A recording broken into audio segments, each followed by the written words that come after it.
বন্ধুরা, আজ আমি সম্পূর্ণ রান্নাঘর থেকে একটা পকোড়া রেসিপি নিয়ে এসেছি।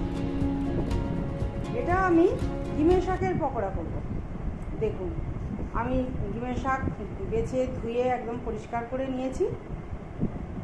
এখন আমি এই ডিমের শাকের মধ্যে দিয়ে দেবো পেঁয়াজ কুচি আর কাঁচা লঙ্কা কুচি। ঝালটা আপনারা আপনাদের মতো করে দেবেন। আমার বাড়িতে অল্প ঝাল খায়, তাই অল্প কাঁচা লঙ্কা, দুটো কাঁচা লঙ্কা কেটে নিয়েছি। আর দিয়ে দিলাম স্বাদ মতো লবণ আর হলুদ গুঁড়ো আর একটু কালো জিরে। যে কোনো বড়া বা পকোড়াতে একটু কালো জিরে দিলে খুব টেস্ট হয়, খেতে খুব ভালো লাগে। আর দেব ডাল বাটা, আমি দেব এটা মটর ডাল বাটা, আপনারা মুসুর ডাল বাটাও দিতে পারেন, দিলেও খুব ভালো হবে। আমি মটর ডাল বাটাটা দিয়েছি। এবারে দেব চালের গুঁড়ো। এটা বড়াগুলো খুব মুচমুচে হবে চালের গুঁড়ো দিলে, তাই আমি একটু চালের গুঁড়ো দিয়েছি।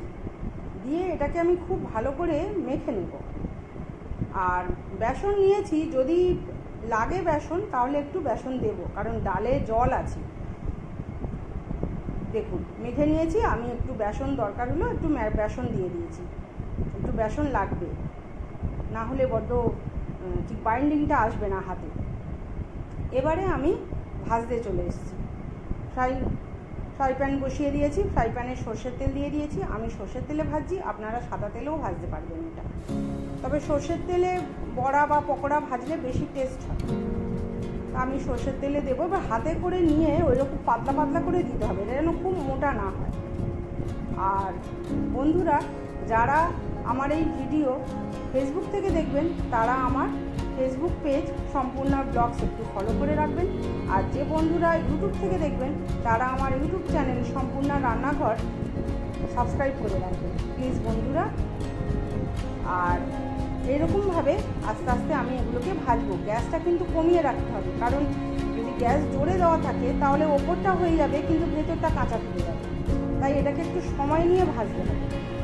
আর ডিমের শাকের এই বড়াগুলো গরম ভাতে ভীষণ ভালো লাগে, কারণ এটা একটু তিতো হয়, খুব ভালো খেতে হয়।